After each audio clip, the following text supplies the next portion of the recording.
Selamat datang di Cinepod bersama saya Dilan. Kali ini kita akan membahas salah satu film yang sedang ramai dan sedang hangat di bioskop kita dan layanan-layanan streaming yang mungkin sudah ada di layanan streaming, gua nggak tahu juga. Pokoknya ini sedang ramai dan sedang hangat teman-teman. Langsung aja. Kali ini kita akan bahas film horror dan thriller The First Omen.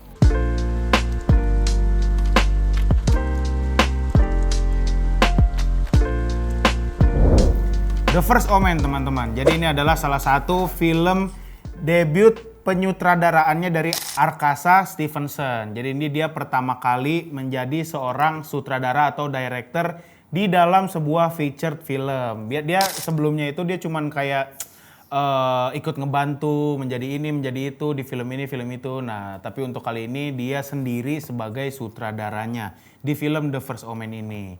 Sudah memiliki rating yang lumayan besar juga di website-website rating film ya, Rotten Tomatoes, IMDb apa segala macam udah lumayan juga ratingnya, sudah lumayan gede juga.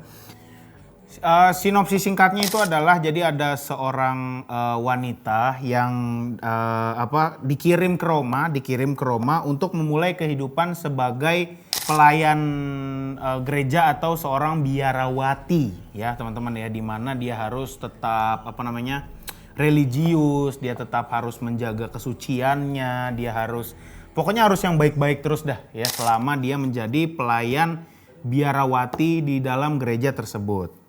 Akan tetapi teman-teman, saat dia sudah sampai di sebuah gereja yang dia tuju untuk dia menjadi pelayan di gereja tersebut, dia itu malah menemukan sisi-sisi gelap di dalam gereja itu teman-teman, yang dimana tempat itu adalah tempat dimana ini bagus nih, bagus nih. Oke, kita lanjut lagi.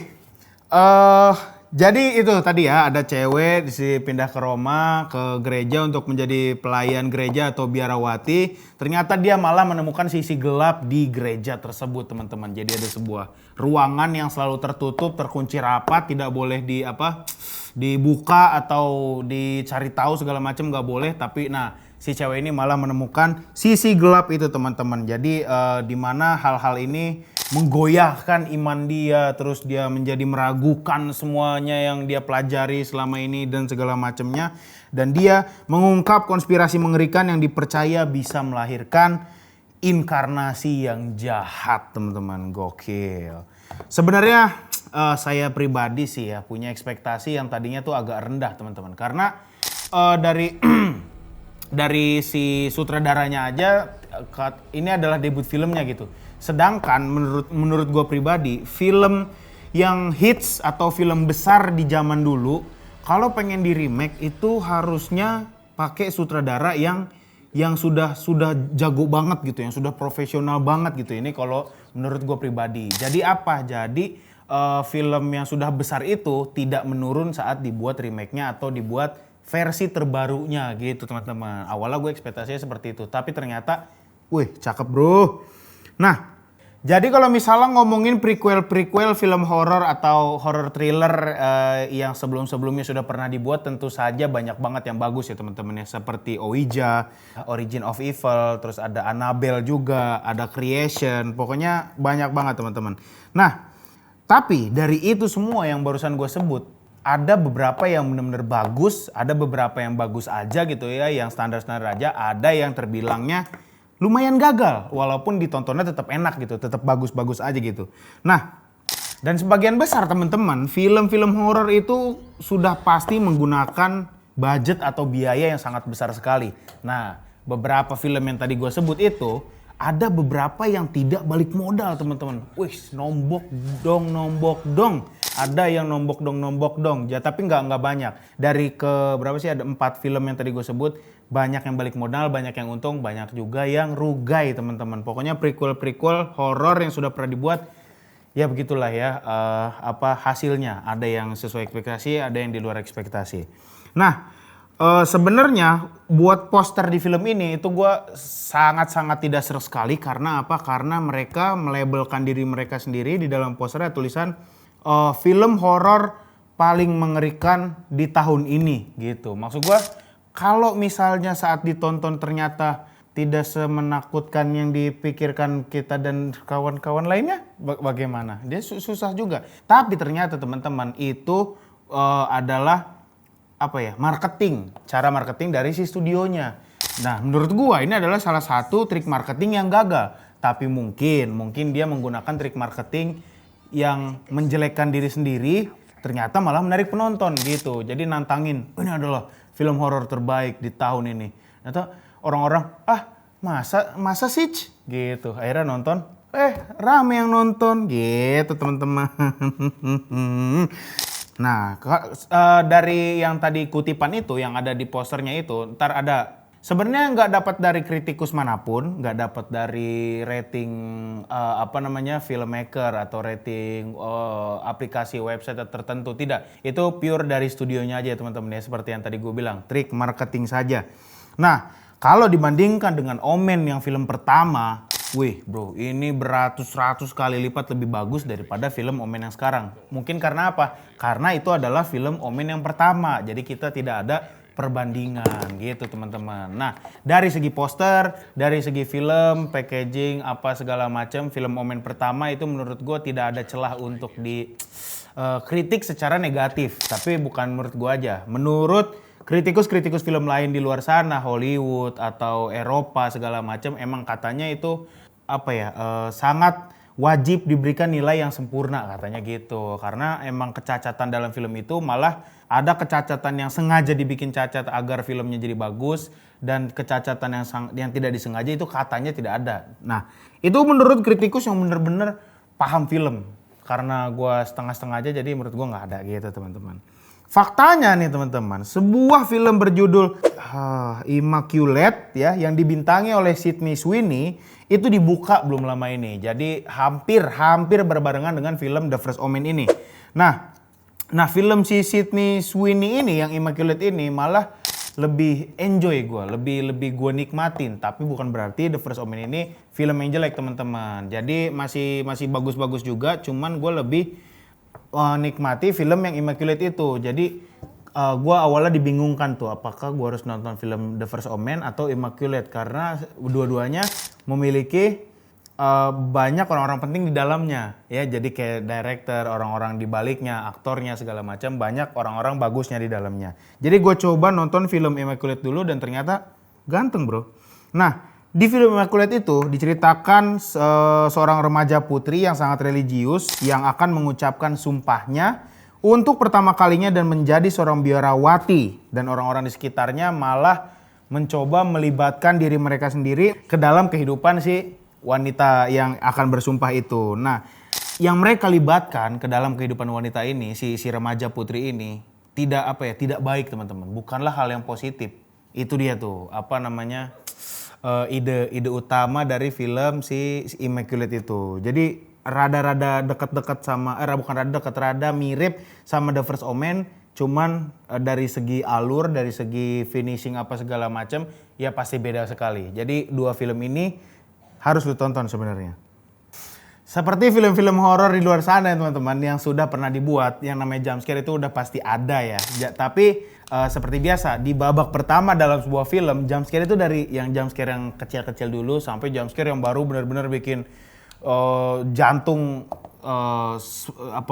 berdegup kencang bro, sport jantung. Nah itu maksud gua ke situ.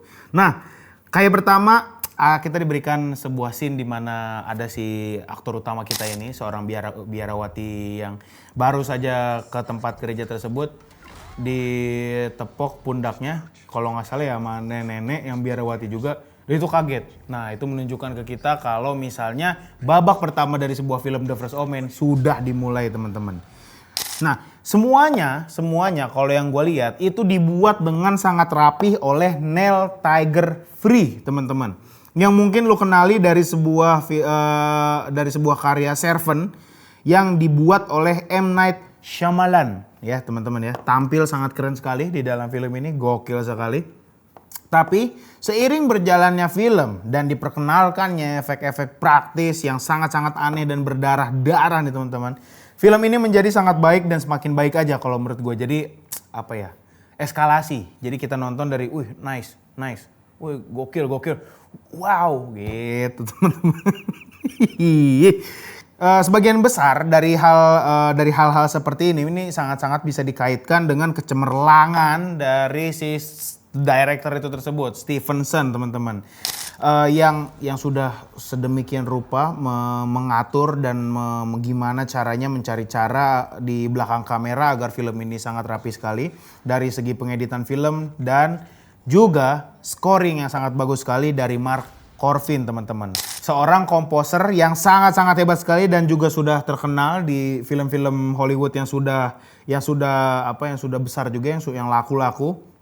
Ini memanfaatkan tema-tema baru bersama dengan beberapa momen yang paling klasik dari musik asli Jerry Goldsmith, gokil, yang agak jarang menurut gue ya, gue jarang menemukannya di film-film besar di luar sana teman-teman. Nah, yang namanya film horor, kalau sound design-nya jelek atau scoring-nya jelek, rada kurang gitu kan. Nah, makanya namanya sound designer itu untuk mensupport jump scare itu sangat penting sekali. Nah, tapi teman-teman, di dalam film The First Omen ini jump scare-nya tuh nggak terlalu banyak. Nih, gue kasih spoiler sedikit. Jump scare-nya itu tidak terlalu banyak. Tapi yang paling pintar yang dibikin oleh The First Omen ini, yang dibikin oleh Stevenson ini, ketegangannya bro, ketegangan. Jadi si film The First Omen ini sangat-sangat handal dalam menjaga ketegangan di dalam film ini teman-teman. Nah justru menurut gua ini adalah salah satu hal yang agak sulit menjaga ketegangan yang dari awal kita tegang jadi tegang banget dan di situ kita nggak dikasih rasa lega sekalipun. Dan itu kadang sampai 15 menit kita dikasih rasa tegangnya. Jadi kecuali lu pakai obat kuat. Tegang banget tuh bang. Balik lagi kita ke sound design teman-teman. Di sini kita sangat dibuat impresif. Kita sangat-sangat dibuat sangat impresif. Karena lu bisa mendengar bisikan-bisikan yang dibuat oleh mereka sendiri teman-teman. Yang dibuat oleh tim sound designer. Seakan-akan kita seorang pasien skizofrenia, di mana orang skizofrenia itu halusinasi, bisikan di mana-mana, terus kita juga agak susah menjaganya. Wah itu aneh banget dah. Jadi apalagi lo nonton di bioskop langsung gitu ya, nggak di website streaming. Wah itu ambience-nya gokil banget. Ambience-nya terus situasinya pokoknya wah kacau banget itu. Yang gue bilang aneh itu benar-benar aneh banget. Jadi kita seperti merasa dikelilingi oleh kegelapan yang menyelimuti karakter-karakter di dalam film ini teman-teman. Dan ini adalah sesuatu yang lebih baik dari film-film horor yang sebagian horor-horor lainnya teman-teman. Sedangkan Omen pertama memiliki perasaan teror yang yang lebih real mungkin ya, yang nyata, yang terlihat yang sangat terlihat di setiap gambar yang diberikan oleh film The First Omen itu tadi. Nah, The First Omen maksudnya film Omen yang pertama. Gua agak sedikit menyinggung menyinggung hal yang bakal gue bahas ini ya teman-teman ya. Tetapi sebagian besar karena Neil Tiger Free itu tadi, karena dia bagus banget aktingnya dari segi penyikapan, dari segi emosionalnya. Wah gokil banget ini, dia sangat-sangat membantu ya. Jiwa dan tulang dari film The First Omen ternyata menurut gue di dia. Kacau banget ya. Nah, dia karena di film itu dia harus pergi ke berbagai banyak tempat yang emosionalnya tuh beda-beda, yang emosi tempatnya tuh sangat beda sekali. Malah ada sequence di film ini yang mengingatkan gua pribadi ke dalam film Possession, film horror Possession. Kalau lu pernah nonton Possession dan saat lu nonton Omen juga ya, Omen yang pertama, lu bakal tahu persis apa yang gue bahas kali ini teman-teman. Jadi dari sebuah sequence atau scene yang ada di Possession sama film pertama Omen. Nah itu kalau misalnya lu dua-duanya udah pernah nonton, lu pasti paham lah apa yang gue bahas gitu ya. Karena kalau misalnya gue bahas di sini pasti sangat spoiler sekali. Sebenarnya ada lumayan banyak hal-hal yang agak gue pertanyakan di sini teman-teman, dan perubahan yang harus diambil di dalam film ini juga lumayan banyak juga perasaan-perasaan kayak gitu ya. Jadi kayak keinginan untuk menyelidiki lebih lanjut tentang apa yang terjadi di balik pintu yang dijaga tadi atau di dalam film ini, itu sangat ditebalkan dengan rasa ketegangan yang gokil banget teman-teman. Jadi seakan-akan mereka tuh bisa membuat si pintu ini benar-benar sakral tanpa ada dialog atau narasi bahwa pintu ini sakral gitu. Jadi benar-benar dibikin sakral atau dibikin ngeri, dibikin sangat-sangat nggak boleh diganggu dengan cara situasional, emosional dan begitulah ya. Pokoknya nggak dikasih tahu secara lisan atau dialog. Dari segi karakternya teman-teman, dari segi karakternya yang tadi gue bilang udah berpindah-pindah ke macam-macam tempat yang emosional, dia juga bisa mengikuti alur dan bisa beradaptasi dengan emosional-emosional si tempat-tempat yang dia datangi itu. Menurut gue dia sangat-sangat layak mendapatkan penghargaan-penghargaan besar ya teman-teman ya, karena sangat membantu dan menurut gue melakukan hal-hal yang dia lakukan di dalam film ini itu berat banget.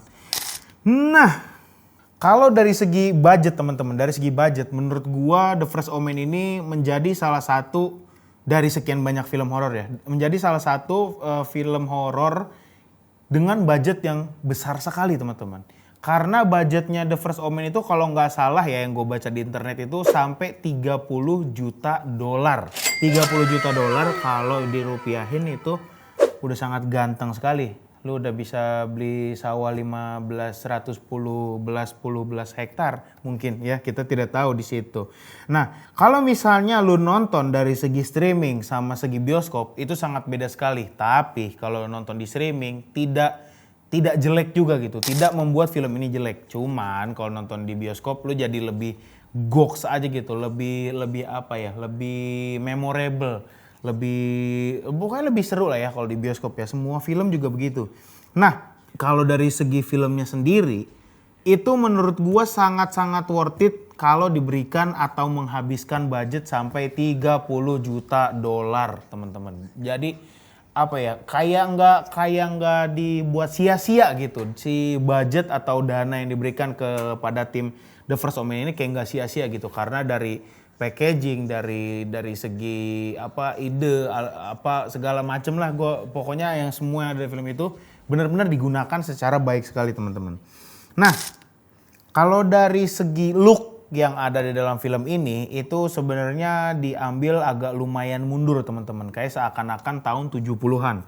Karena ada mobil-mobil tua di mana-mana ya kan, terus ada dari segi kostum-kostumnya juga ya The First Omen, terus ada juga latarnya juga itu kayaknya diambil dari tema-tema jadul juga. Look of Rome ya, ada bahasa tuh, ada peribahasa perfilman Look of Rome. Nah, semuanya itu benar-benar ditata dengan rapih dan tidak asal teman-teman. Kan biasanya ada director atau mungkin executive producer, gua nggak paham deh ya, yang minta, wah bro, gue pengen temanya gini-gini ya, gue pengen temanya gini-gini ya. Akhirnya dibikin, tapi karena tidak niat atau tidak rapih, tidak niche gitu ya. Jadi kayak agak maksain gitu konsepnya ya. Nah, tapi kalau di film ini itu enggak. Jadi temanya pengen ini, dipakein ini atau diterapin kayak gitu, enak-enak aja dilihatnya. Jadi menurut gue sukses lah ya. Nah, sebenarnya gue pengen lu nih yang nonton nih punya pengalaman kayak gue gitu. Pengalaman yang dimana lu nonton dengan ekspektasi yang kayaknya ini mah film jelek gitu. Pas nonton lu kaget ternyata ini adalah film bagus. Nah, tapi menurut gue lu nggak akan dapat pengalaman kayak gitu karena sebelumnya udah pernah gue kasih tahu di sini. Apalagi lu udah nonton, atau mungkin saat film ini muncul dan lu belum nonton First Omen, lebih baik lu nonton First Omen dulu baru nonton YouTube ini gitu. Nah, kalau misal lu dapat atau punya pendapat-pendapat lain setelah lu nonton The First Omen dan nonton YouTube ini, atau mungkin lu pengen membuktikan gitu, lu nonton YouTube ini, oh gini akhirnya lu nonton The First Omen. Itu juga boleh gitu ya, dan lu pasti mendapatkan pendapat lain yang punya lu pribadi. Lu tulis di kolom komentar biar kita bisa berdiskusi bro. Misalkan bang, salah lu bang, The First Omen ternyata gini gitu, boleh aja silakan tulis di kolom komentar teman-teman ya. Nah, kira-kira segitu aja review film The First Omen yang barusan kita bahas. Mumpung masih ada di bioskop ya, sudah ada di Jabodetabek, di luar Jabodetabek mungkin sudah ada juga. Lo bisa nonton filmnya di bioskop kesayangan lo atau bioskop terdekat yang ada di rumah lo. Karena menurut gue ini worth it sekali teman-teman. Kalau lo pengen nonton di streaming juga boleh karena lo mager ke bioskop gitu ya. Tapi menurut gue lebih worth it ke bioskop karena ambience-nya lebih berasa banget bro. Jadi kira-kira segitu aja. Thank you buat kalian yang sudah nonton film ini. Jangan lupa komen, like, share, dan subscribe. Kira-kira gitu aja. Gua Dilan pamit undur diri. Keep roll and cut.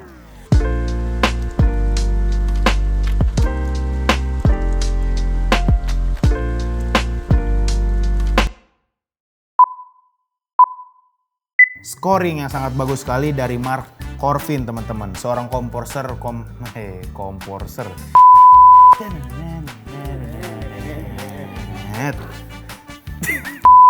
Yang dimana tempat itu adalah tempat dimana saya